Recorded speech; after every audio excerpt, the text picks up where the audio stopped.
Agreed. Hi, and welcome to another exciting Pirate News. With me, we have a full Massachusetts crew with us tonight. Of course, you got me with you, your wonderful treasurer, Joseph, and we have Jamie, we have Malt, and we have the one and only Steve. Hi, y'all. Jumping right into it tonight, as we normally jump right into, we got some interesting news on the national level with the GOP. Steve, what's going on there? Well, this is, I think it's a first in modern history. This comes by way of the Boston Globe, but the GOP is planning to hold their presidential nominating, you know, event coming up in North Carolina, South Carolina, or Charlotte, North Carolina. All right, but so they're facing a limitation on the number of people that can attend due to local and state restrictions, their guidance dealing with the coronavirus. So one of the things that they've seemed to have decided to do is close the event off to media. So rather, usually nominations, for president are kind of a big a big spectacle, and there's always lots and lots of media there. Well, not this year. It's going to be done in private, which it's. I mean, given how we normally treat nominating conventions, it just I don't know. It strikes me as odd, odd and I just mean, not to use a popular kids term, but it seems really sketchy to me. It seems just like, like what's going on here? Like they're not hiding anything. I mean, like if anything, they are absolutely forthright about who they are and what they're doing and who they're becoming. Like this isn't surprising. That like secret backroom deals go hand in hand with like internment camps and secret police kidnappings. Like we've seen this movie before, guys. We know what happens next. I'm sure it will be the greatest, biggest, most fabulous nominating convention, but I mean, that you'll never see.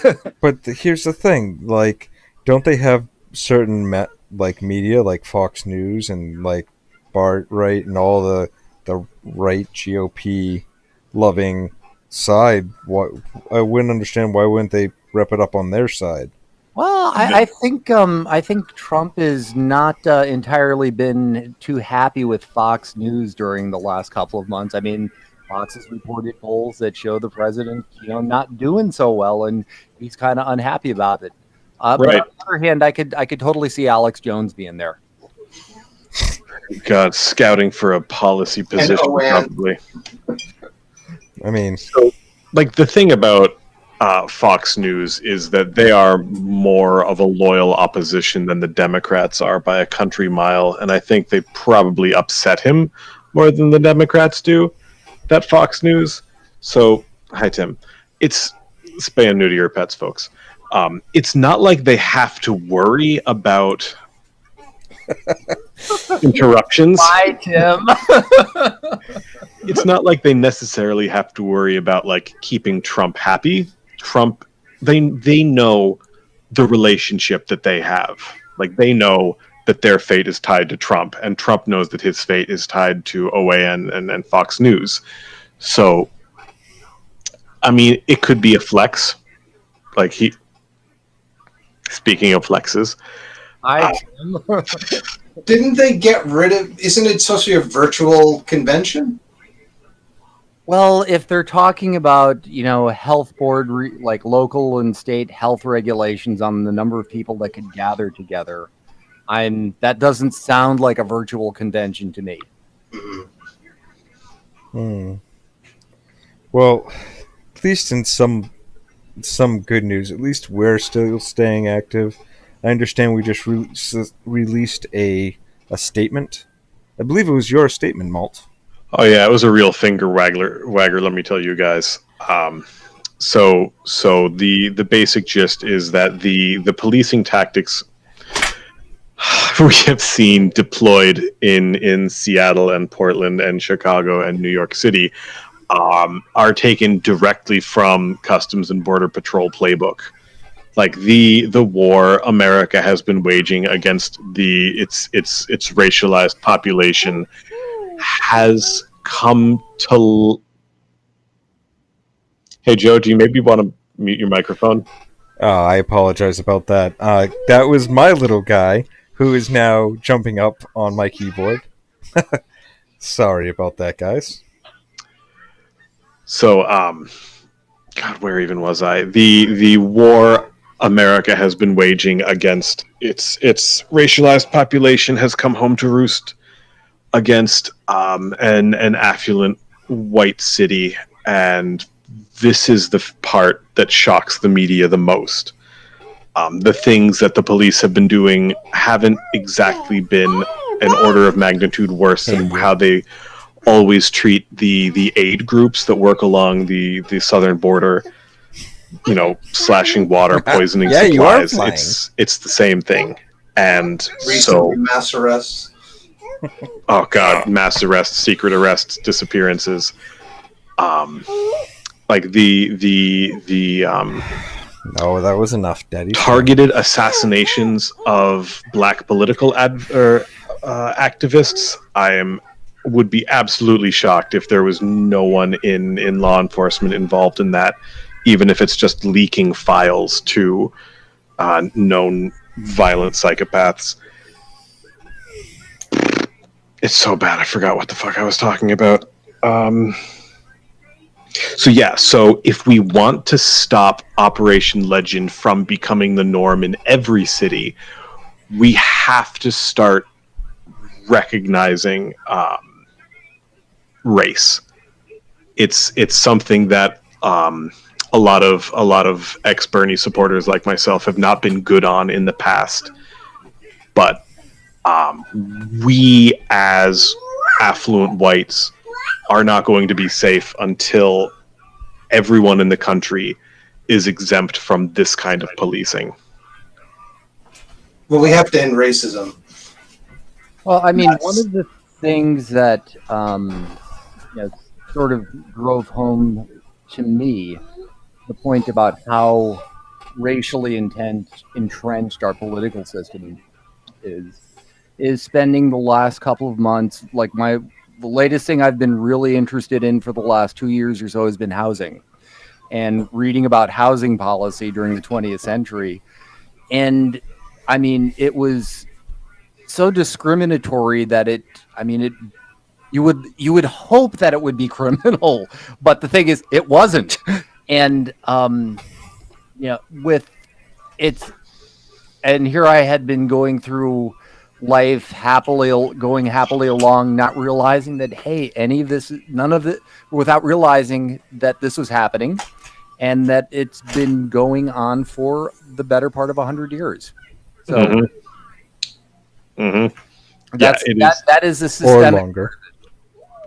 If you look specifically at redlining, how like predatory lending, just the construction of cities, this is how it works in every post-slavery industrial system of exploitation.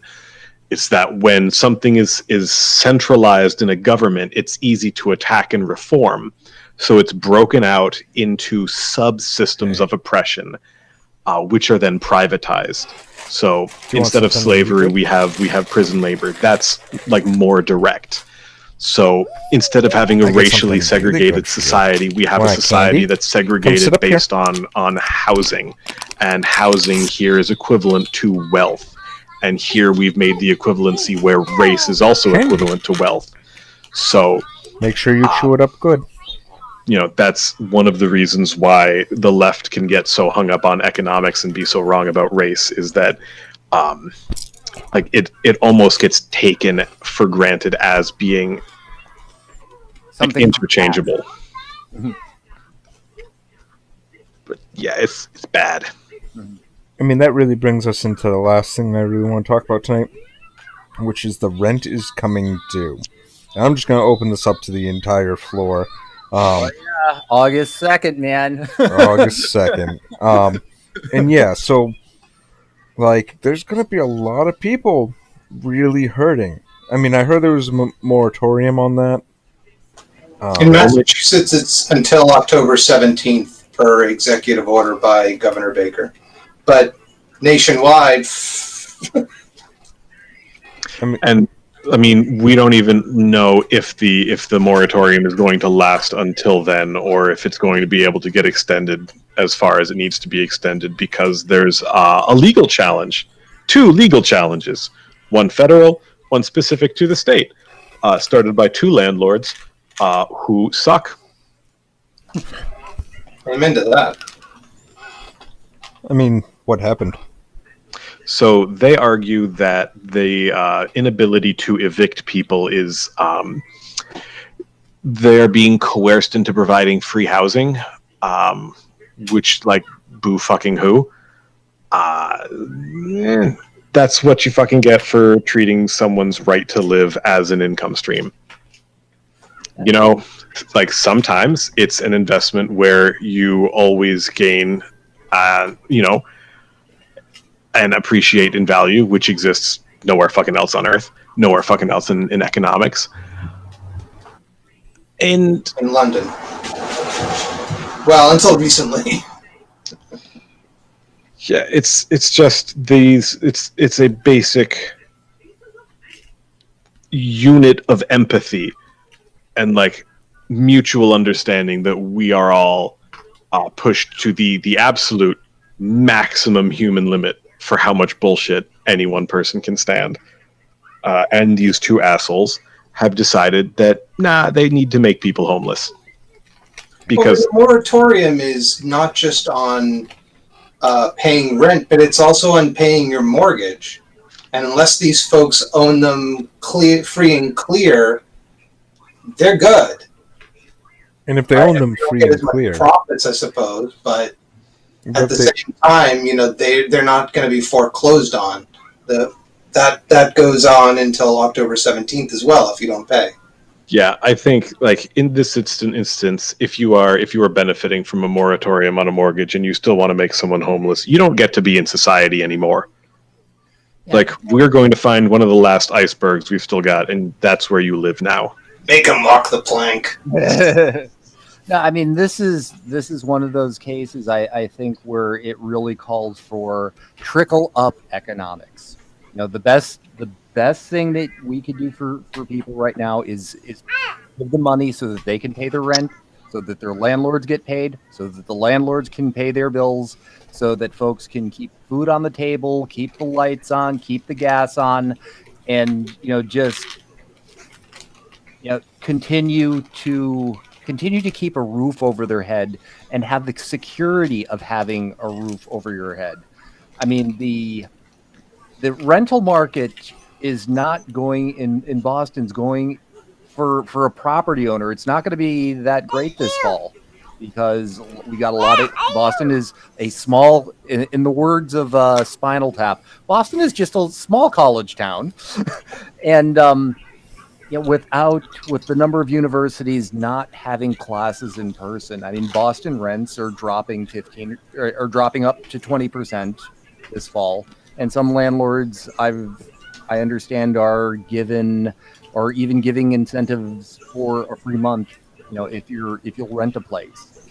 So, I mean, if you're around and you're renting, well, this could be a good time for you. But I think the lawsuit against the eviction moratorium is a little bit short-sighted, because if you kick your tenants out, yeah, it really sucks that they're homeless, and it sucks that you made them homeless, and frankly, you suck for making them homeless. But I don't think people are going to be beating down any doors to rent places, very soon. The exception being ones that still have stable incomes and might be shopping for a better deal or a better place at the same price. Yeah, I think so. Personally, I am not of the opinion that a miracle vaccine is anywhere on the horizon, and I definitely think this is going to be the start of a repeat of the white flight to the suburbs, because cities are just going to be just too hazardous. The virus is not going to suddenly drop at any point. The vaccine, if it works, is probably only going to work for a few years, assuming any of us even have access to it. So, yeah, we're definitely going to see a movement where people who are able to work remotely bug out of cities.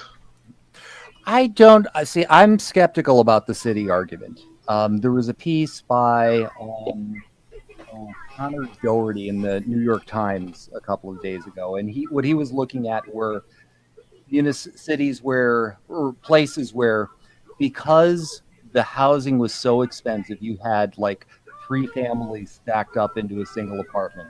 Basically, like a 3-bedroom place, and you put 3 families, 1 in each bedroom. So you've got a 3-bedroom house with like a dozen people. So if one person in that household gets sick, they've got no way to isolate themselves, and you just spread it that way. I mean, Chelsea was I think a local example too, where this was happening. But the virus right now, for the longest time, New York was on had the more cases than anywhere else in the state. New York is no longer number 1. Florida is on top of New York. Louisiana is on top of New York. Arizona is on top of New York. This is no longer. We're getting to the point where this is no longer an urban phenomenon. It is affecting suburbs. It is affecting rural areas, and we're